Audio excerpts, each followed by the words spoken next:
Sad Mimikyu, you're here already. Good morning to you.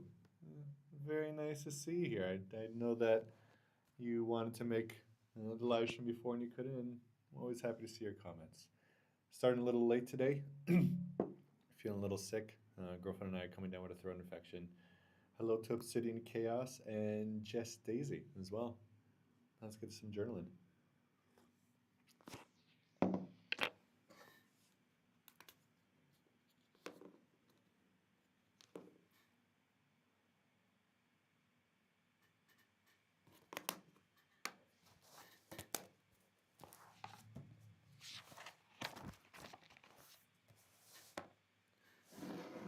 All right.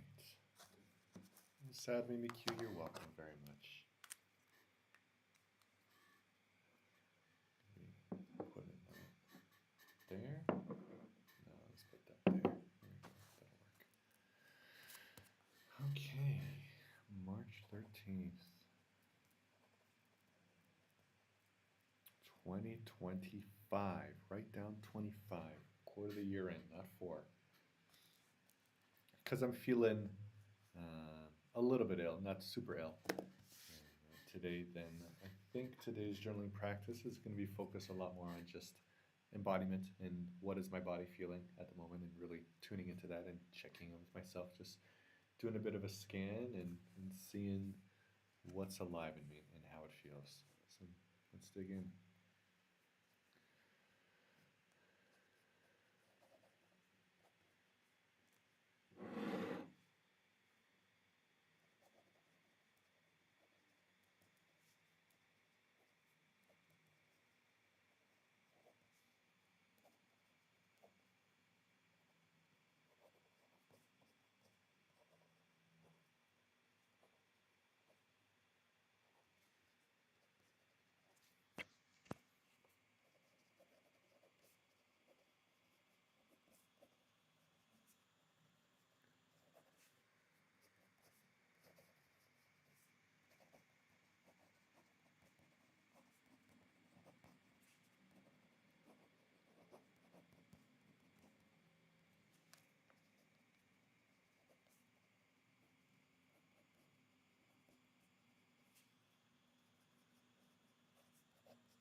Rock Jam Starbed says, "What am I writing about?" I'm just writing from a sense of embodiment, just really trying to reconnect with my body. Whenever I'm sick, this is a very different sensation than what my body normally feels like. And so I'm just trying to give a check in. What does it feel like to breathe? Where do I feel it in my nose? Where do I feel it in my chest? What does my heartbeat feel like? And is it a heartbeat? Is it a thump? Is there a different word for it? It's not beating, it's not hitting anything. So, what does that feel like? Outside of my breath and my heartbeat, there's another wave that I feel in my body, this constant waving. It goes like this, and I don't, from head to toe, I feel it. What is that? Is that my blood? Is that what is that feeling? I'm not necessarily sure, but it feels different from the heartbeat and it feels different from breathing. And whole point is I just really want to be connected with my body.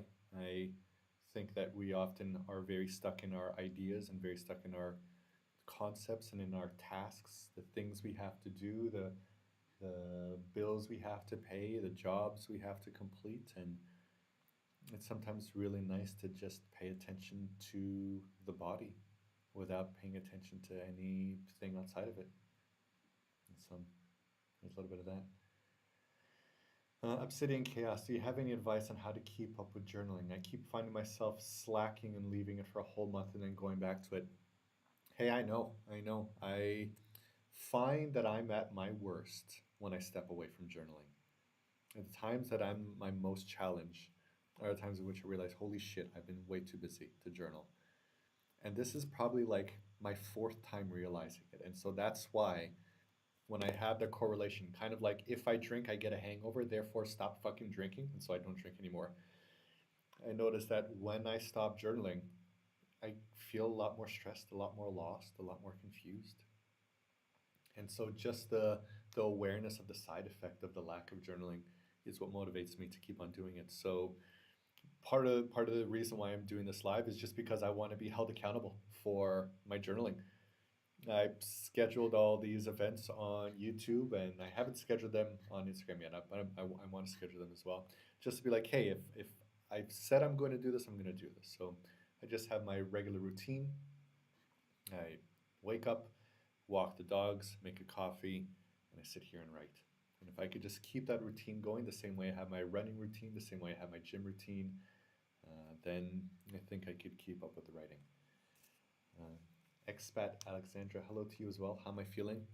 Today, not great. I had a, here's my middle finger. I don't want to show my ugly finger. I got a little bit of a throat infection starting right here. And so that's why I thought today would be a good time for me to really check in with myself and with my body and to just see how I'm doing. And it just also feels nice to be able to pay attention to the parts of my body that don't have a voice. My mouth and my brain, they all have access to words. But what about the rest of my body? What about my shoulders? What about my knees? What about my stomach? What about my intestines? They don't really get to speak. And so let me just direct attention to them and see if there's anything that they want to say. I don't believe that the body believes in hierarchies and should only believe the story that we have going on. Let me check in with all of myself. I'm not just who I am above my shoulders, I'm my entirety of my body. And so I want to honor it. And hello to you as well. Oh, you know. Oh, fuck. I got this last time. Oh, you know. Namek. Brilliant. Okay. Back to my body. Here we go.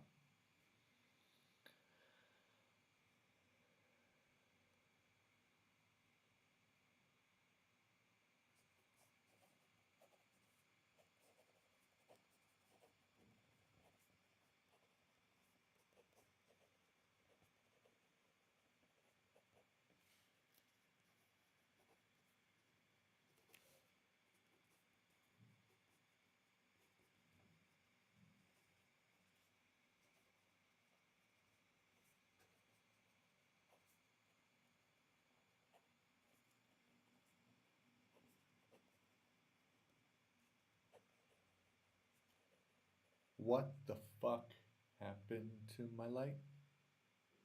Again.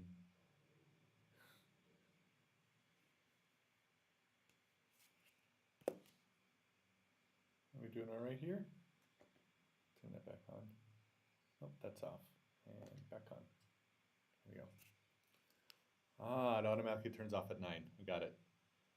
Expat Alexander, have always been left-handed. No, this is just mirrored, and I don't know how to unmirror this camera, so I'm right-handed. I'd love to be able to learn how to write left-handed and access a different part of my brain. Have you ever heard about split brain experiments?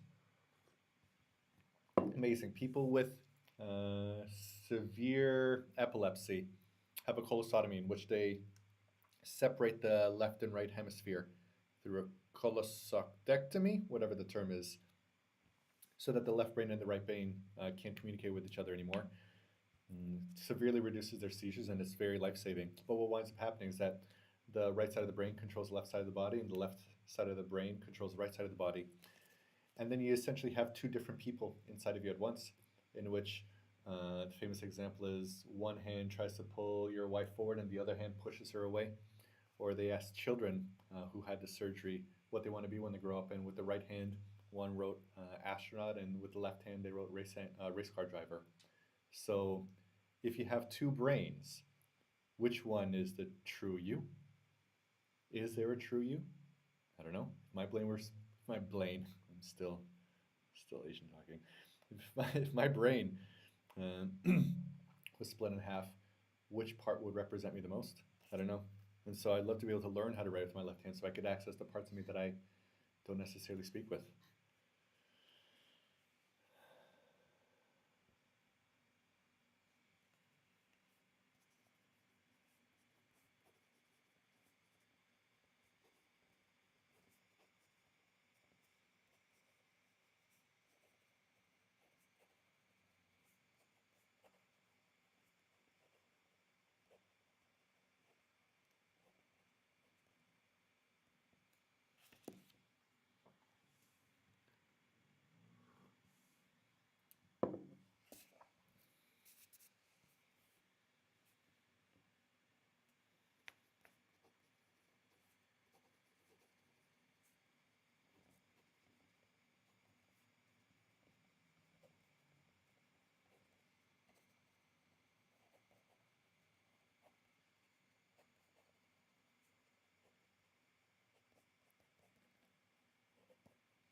Simon McHugh says, wow, that's interesting. I sometimes feel as if there are two forces inside of me. I want to be a dusty horse girl. I love that description. And I want to dress nicely and go to the opera. Sure, yeah, of course. We have many personalities. I actually think what a lot of people suffer isn't multiple personality disorder, but single personality disorder. To think that we just have one self rather than many different kinds of selves. Who you are at work is different than who you are at home, is different than who you are with your lovers, with your friends, who you are in the gym. These are all different people, different versions of you. And so to think that you're just one isn't fair. How do we honor each and every part of us that wants to have a voice? How do we become truly authentic and integrated with every single part of us? Is that possible? I don't know. I'm really trying to figure that out. Haven't figured it out yet, but I'm desperately trying.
Travel Mary. Hello, love. What am I writing about today? Nice to see you here. Uh, I'm writing about what my body is feeling at the moment. Really trying to check in and find different language for describing all of my symptoms here. What does my neck feel? What does my chest feel? What does my head feel? What does my finger feel? And just really figure out how to develop different language to express the parts of my body that don't get enough language.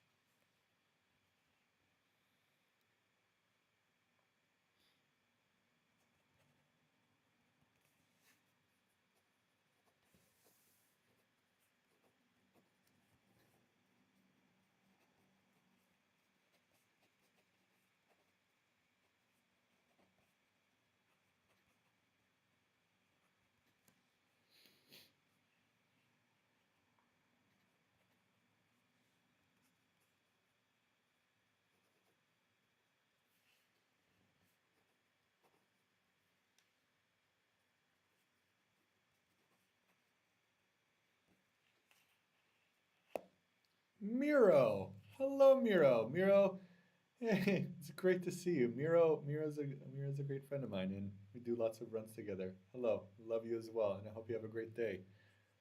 It's great to see you, man.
Simon McHugh is someone skillfully playing the piano.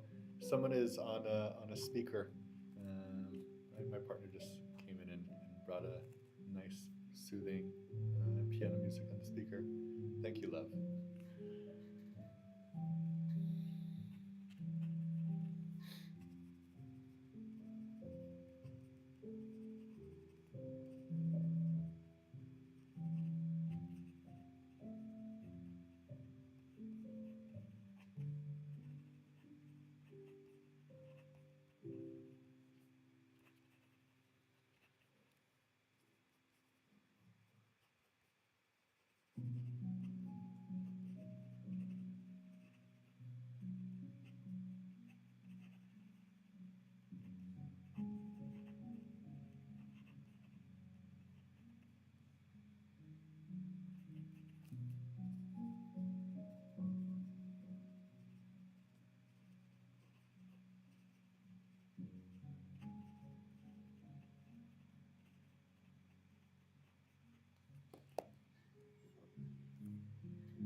definitely does feel a lot more meditative now.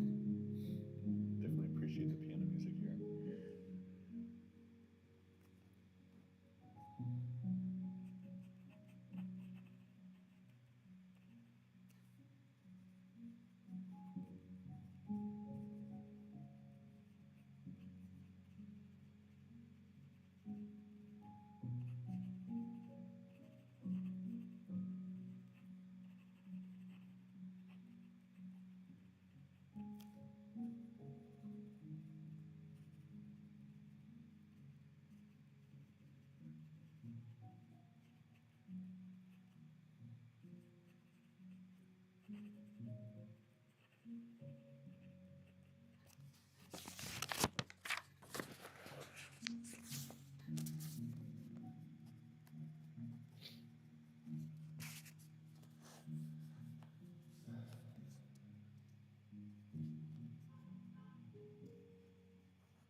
I have a question for whoever is here watching. Direct your attention to a part of your body that doesn't feel any pain right now. What does that feel like? What's the language of that? So, like, if I'm directing my attention to my wrist, how do I describe something that doesn't feel any pain or any kind of sensation? The only language I have for that is buzz, static, waves. What are the words to use for the parts of us that don't feel any pain or any urge for attention?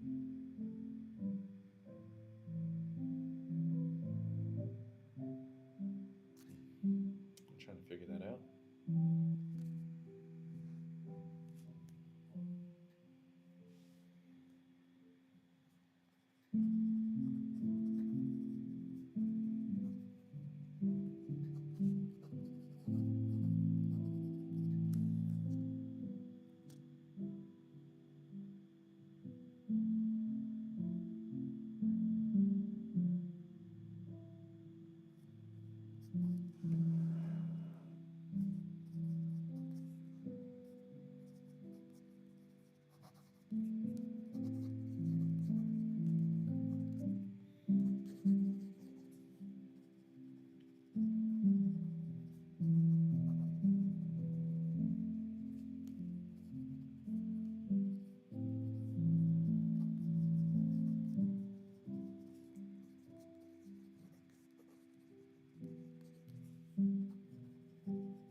Maddie's son says a full moon in a black sky of Ontario reminds me of how our surroundings make all the difference when we could want something from a writing process. Oh, yeah, for sure.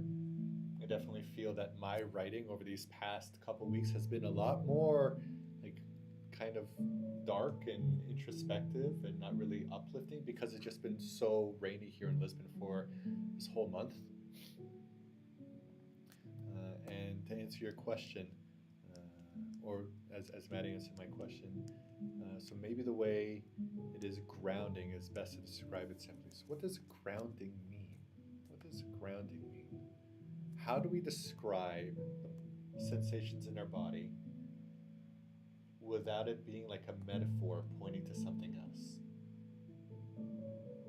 Are, are there any sensations in our bodies that have words of their own rather than it feeling like it was something else? And what does grounding feel like? I know what it feels like to be grounded. Yeah, when we aren't buzzing, we're more fluid. So when we're more fluid, is that the wave that I keep feeling? There's like a, outside of my breathing, outside of my heartbeat, there's a wave that I'm constantly feeling throughout my body. Is that the fluidity? And what is that wave sensation? I don't know. The question I'm trying to answer is, why can we not feel parts of our body unless they're in pain? Why is it so difficult to put attention to the parts of our body unless they feel pain? Right? When my foot hurts, my God, I could talk about that foot forever. When my finger was busted, that was the entire topic of the conversation. I could talk about my finger all day long. But when I'm not feeling any issues, then why is it so hard to come up with words for that? Does consciousness only emerge as a sense of error correction? When the body's telling you signals of you have to change something and you have to fix something? I don't know.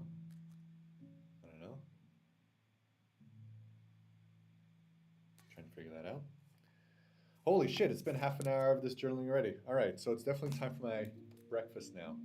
I have breakfast commitments. Thanks everyone for being here. Thank you, Maddie. Thank you, Sad Mimikyu, as well, for being here and for answering some of these questions and for journaling with me. I didn't really write that much today, but I was really trying to explore my body a little bit more. And I'll see you tomorrow at around the same time for another journaling session. Take care. And now. Goodbye.